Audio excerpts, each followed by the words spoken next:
Bab 781. Tracy. Ini salah kita. Seharusnya kita mendiskusikannya dulu dengan Daniel. Duke merasa sedikit malu.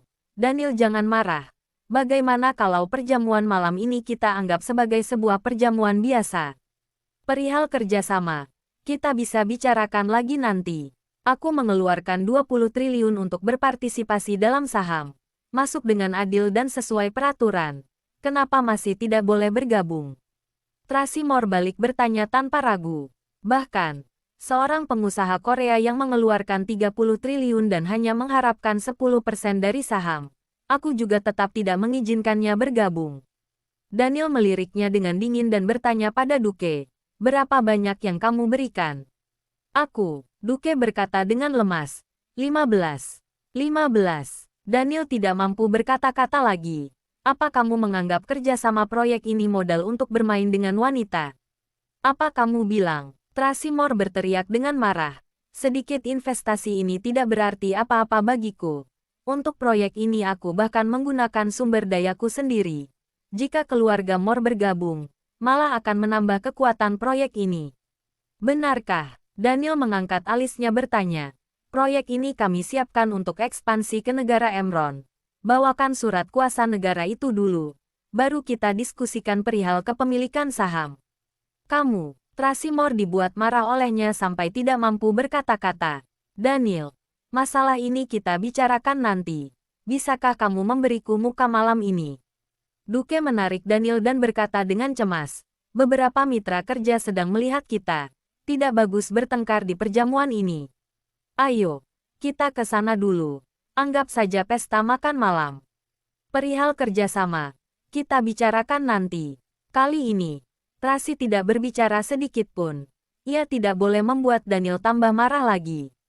Jika tidak, ia akan benar-benar memusuhinya. Duke Louis dan beberapa mitra kerja lainnya juga akan berpihak padanya. Daniel menatap Duke dengan dingin. Ia tidak bisa berkata-kata lagi. Faktanya, Daniel bukannya kekurangan proyek. Alasan mengapa dia bekerja sama dengan Duke Louis juga bukan karena menginginkan kekuasaan keluarga kerajaannya, tetapi lebih untuk membantunya secara pribadi. Pria itu sudah dijaga dengan sangat baik sejak kecil. Ia tidak tahu sisi kejam manusia. Di usianya yang ke-28 tahun, ia masih saja terlihat polos. Jika ia tidak memiliki prestasi sedikit pun, maka ia hanya bisa menjadi bahan ejekan keluarga kerajaan lainnya. Ia bahkan tidak akan dapat mempertahankan gelarnya di masa depan. Namun, setelah kejadian malam ini, Daniel menyadari bahwa Duke benar-benar bukan seorang pebisnis. Sikapnya malam ini menurut Daniel merupakan sebuah kesalahan besar. Ia berubah menjadi orang lain. Daniel tidak akan memberikannya kesempatan lagi.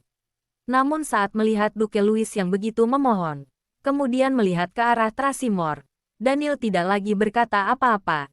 Ia hanya berjalan mengikuti Duke. Tracy Moore sedikit heran. Daniel Wallens yang dikabarkan begitu dingin, tidak berperasaan, kejam dan sombong. Namun sekarang ia nampak mudah dibujuk. Sejak pertama kali bertemu hingga sekarang, ia terus-menerus mengalah di hadapannya. Sebenarnya apa yang ia sembunyikan?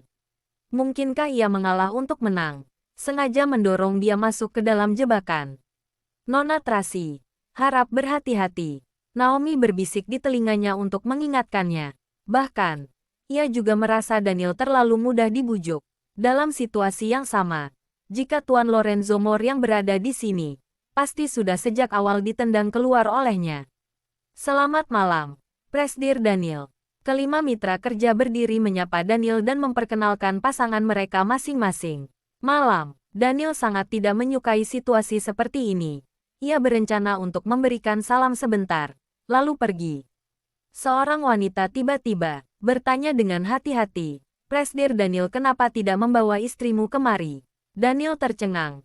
Ia tanpa sadar menatap ke arah Tracy. Pada saat bersamaan, Duke merangkul Tracy berjalan mendekat, duduk di sebelahnya. 2 tahun yang lalu, aku melihat berita pernikahanmu. Aku merasa sangat tersentuh. Kalian juga punya 3 anak yang menggemaskan. Benar-benar membuat orang kagum. Wanita itu berkata sambil tersenyum. Dengar-dengar, ketiga anak itu kembar. Iya, Daniel melirik Tracy. Tracy Moore tertarik ketika dia mendengar topik tentang anak-anak. Kembar 3. Bab 782. Nona Tracy. Anda masih belum mengetahuinya, kan?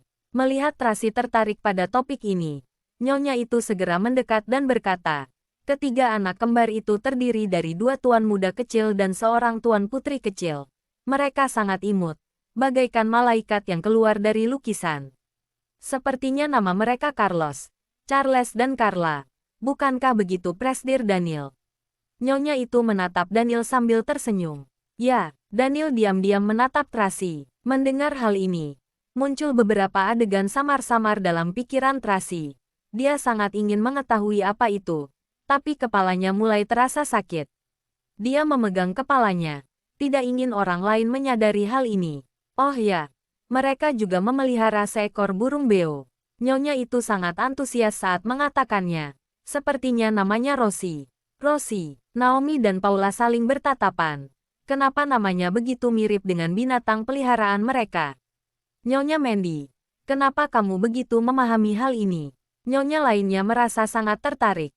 Apa masih perlu dikatakan? Nyonya Mandy mengangkat alisnya dengan perasaan bangga.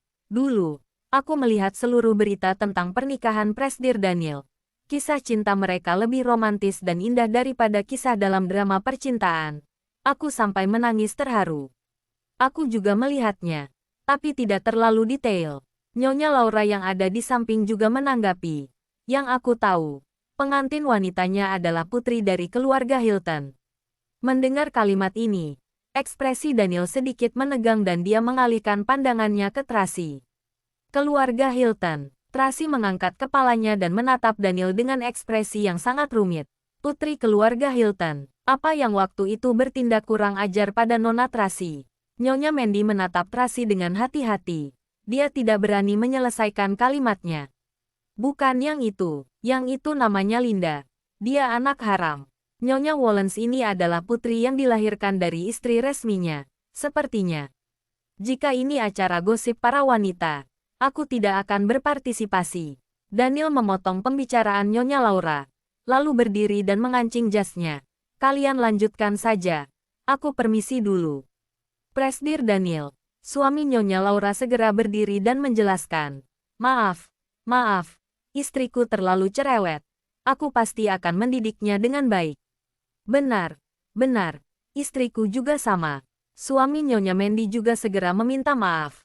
Bagaimana jika aku menyuruh para wanita keluar, agar kita bisa mendiskusikan bisnis dengan tenang? Suasana menjadi sangat hening saat mendengar kalimat ini. Mereka menatap Daniel dengan penuh harap. Saat ini, Tracy baru menyadari, di dalam dunia bisnis, dia masih tidak bisa menandingi Daniel. Dengan satu kalimat Daniel saja, dia bisa langsung dikeluarkan. Benar saja, Daniel menatap ke arahnya, dengan tatapan dingin. Proyek ini, Presdir Daniel. Tracy menatap Daniel sambil tersenyum manis. Bagaimana kalau kita bertiga saja yang mendiskusikannya terlebih dahulu? Kita lihat nanti. Daniel sekilas menatap dingin ke arahnya, lalu melangkah pergi. Sangat hebat. Rian mengikuti dari belakang sambil berteriak kegirangan di dalam hati. Hartono juga merasa sangat bangga. Setiap kali, mereka selalu ditindas oleh para wanita itu. Akhirnya kali ini dia mendapatkan sedikit kepercayaan diri. Apa-apaan ini? Naomi menggertakkan giginya dengan kesal. Ini, semua orang saling berpandangan dan tidak tahu harus melakukan apa. Maaf, semuanya. Duke segera meminta maaf. Hari ini, aku yang tidak mengaturnya dengan baik. Aku tidak menjelaskan kondisinya dulu pada Daniel. Dia marah padaku. Tidak ada hubungannya dengan kalian. Saat menatap Duke, tatapan mata Tracy berubah menjadi lembut. Dia adalah pria yang baik. Dalam kondisi seperti ini, dia masih memedulikan nama baik Daniel. Duke, Louis jangan merasa sungkan. Awalnya memang kami yang salah. Kami tidak seharusnya berkata sembarangan dan membuat Presdir Daniel kesal. Suami Nyonya Mandy dan suami Nyonya Laura mengangkat gelas untuk meminta maaf pada semuanya. Istrimu jujur apa adanya. Dia tidak mengatakan hal yang salah. Presdir Daniel lah yang terlalu berjiwa kekanak-kanakan. Ujar Tracy sambil tersenyum. Aku bersulang dengan kalian. Kita lanjutkan saja perjamuan kita. Tidak perlu memedulikannya. Beberapa orang tetap merasa tidak tenang. Duke, lebih baik Anda mencari Presdir Daniel dulu. Tidak perlu memedulikan kami. Ini, makan saja dulu. Sebentar lagi aku dan Duke akan mencarinya, ujar Tracy. Bab 783. Daniel kembali ke villa pemandian air panas sambil menahan kekesalannya. Awalnya dia ingin menenangkan diri, tapi dia menyadari Andi dan Kiki sedang mengawasinya. Dia tahu mereka berdua adalah orang yang diutus oleh kakeknya untuk mengawasinya dan Victoria. Meski tidak ingin, dia tetap harus melanjutkan sandiwara ini. Jadi, dia berganti pakaian dengan pakaian santai, lalu datang ke pemandian air panas untuk mencari Victoria. Victoria mengenakan baju terusan dari sutra putih yang tipis. Dia sedang duduk sambil merendam kakinya dengan rambut panjang hitamnya yang dibiarkan tergerai. Beberapa perawat wanita sedang berjaga di samping dan memuji dengan tulus. Nona Victoria, Anda sangat cantik. Benar, benar, kecantikan Nona Victoria adalah kecantikan alami. Bagai malaikat yang turun dari langit. Benar, sungguh cantik. Beberapa wanita bercengkerama dengan antusias.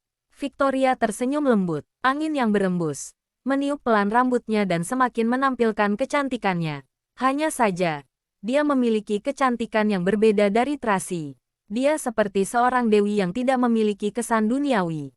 Sedangkan Tracy terpancar aura yang anggun dan elegan. Ada aura yang berbeda dari orang lain dalam sorot matanya. Setelah terdiam di tempat beberapa detik, Daniel melangkahkan kakinya.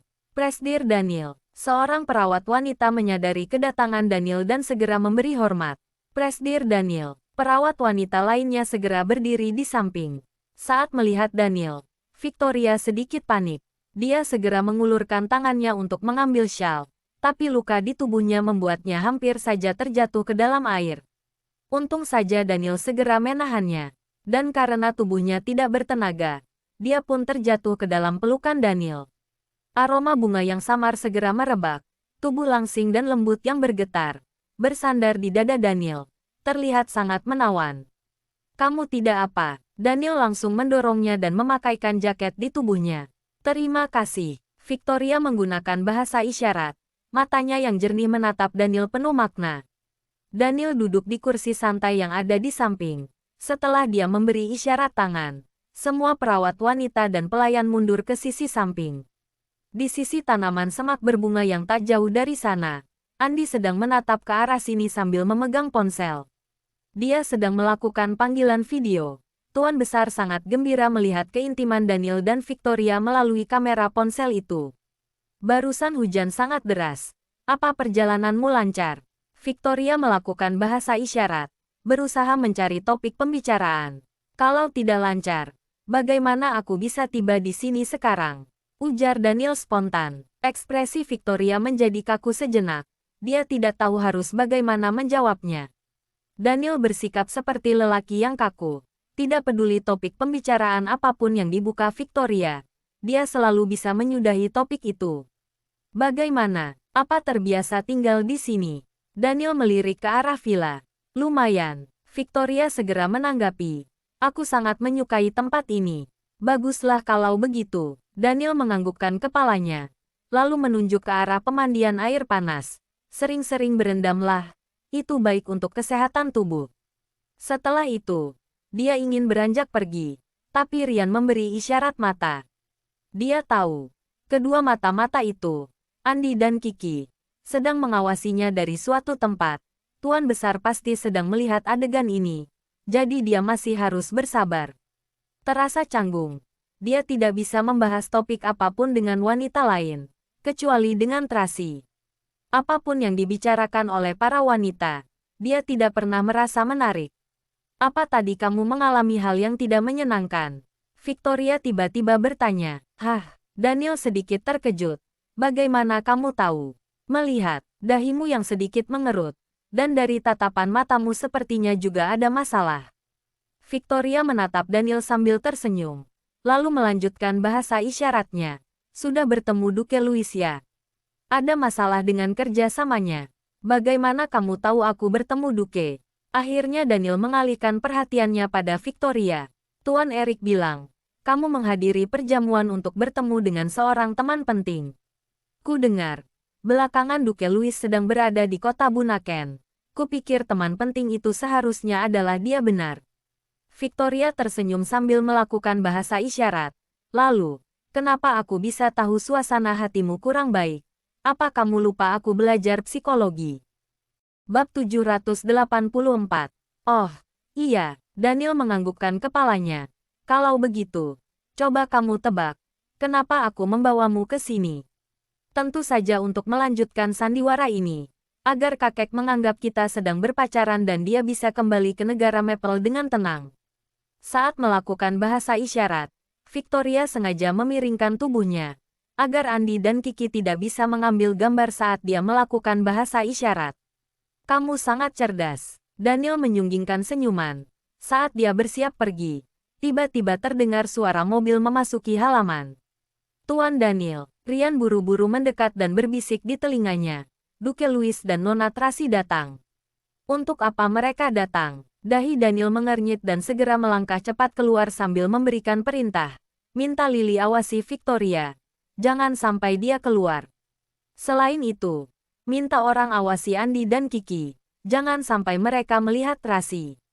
Baik, Rian segera mengaturnya. Saat melihat Daniel pergi terburu-buru dan melihat sorot lampu mobil yang terang di luar villa, Victoria tahu ada orang yang datang. Hanya saja Victoria tidak tahu sebenarnya siapa yang bisa membuat Daniel begitu mengistimewakannya.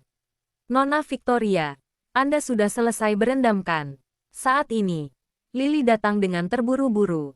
Biar ku bantu Anda untuk masuk beristirahat.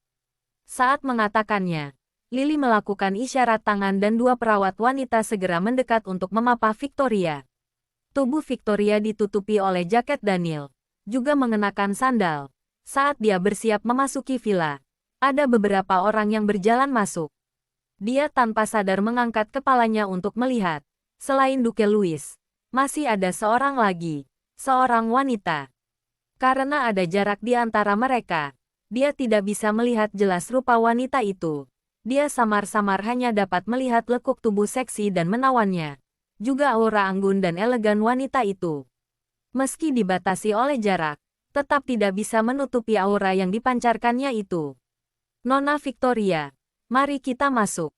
Lily mendesak Victoria. Victoria menarik tatapan matanya, lalu melangkahkan kakinya dengan susah payah dan memasuki villa bersama Lily dan yang lainnya. Di pintu halaman, Tracy juga menyadari sosok Victoria. Muncul senyuman menyindir di bibirnya. Pantas saja Presdir Daniel buru-buru pulang. Ternyata ada gadis cantik di sini. Kamu buru-buru pulang untuk menemani pacarmu ya? Daniel mengikuti arah pandang Tracy. Lalu alisnya mengernyit. Efisiensi kerja Lily terlalu lamban. Pacar apa? Duke Louis melihat ke sana kemari. Tapi dia hanya melihat beberapa perawat wanita yang sedang merapikan barang. Dari bunga segar dan syal yang ada di samping kursi, bisa terlihat bahwa barusan ada gadis yang berendam air panas di tempat ini. Daniel, kamu membawa pacar ke sini? Tanya Duke antusias. Kamu sangat tidak setia kawan. Kenapa tidak mengenalkannya padaku? Hanya seorang teman biasa, ujar Daniel menjelaskan dengan nada datar. Teman biasa apanya? Aku tidak percaya. Duke sedikit emosional. Aku sudah mengenalmu begitu lama. Selain istrimu yang dulu itu, kamu tidak pernah membawa wanita lainnya. Ini pertama kalinya. Apa ini bisa dikatakan selingkuh? Terlihat ekspresi meremehkan di wajah Tracy. Sudah menikah, tapi masih melakukan hal seperti ini di luar. Sungguh tidak tahu malu. Kamu cemburu. Daniel menatap Tracy sambil mengangkat alisnya. Kamu, sudah. Duke segera melerai. Kenapa kalian selalu bertengkar begitu bertemu? Lalu, dia membantu Daniel menjelaskan. Tracy, kamu tidak mengerti situasinya. Istri Daniel menghilang sejak 2 tahun yang lalu. Selama 2 tahun ini, Daniel terus mencari istrinya. Tapi sama sekali tidak ada kabar terkait hal ini. Menurut hukum, dia bisa dianggap sebagai lajang. Sekarang meski dia memiliki pacar, juga merupakan hal yang bisa dimengerti. Hilang. Tracy tiba-tiba merasa tidak tenang saat mendengar ini. Sudahlah, kita berbicara di luar saja. Daniel tidak ingin Andi dan Kiki melihat Tracy. Kenapa mengusir kami? Tanya Duke tidak senang. Takut kami melihat pacarmu. Apa tidak boleh dilihat? Tracy juga merasa sangat penasaran. Sebenarnya siapa gadis yang mengenakan jaket Daniel itu? Biasanya dia bukanlah orang yang suka ikut campur. Tapi entah kenapa, sekarang dia sangat ingin mengetahuinya.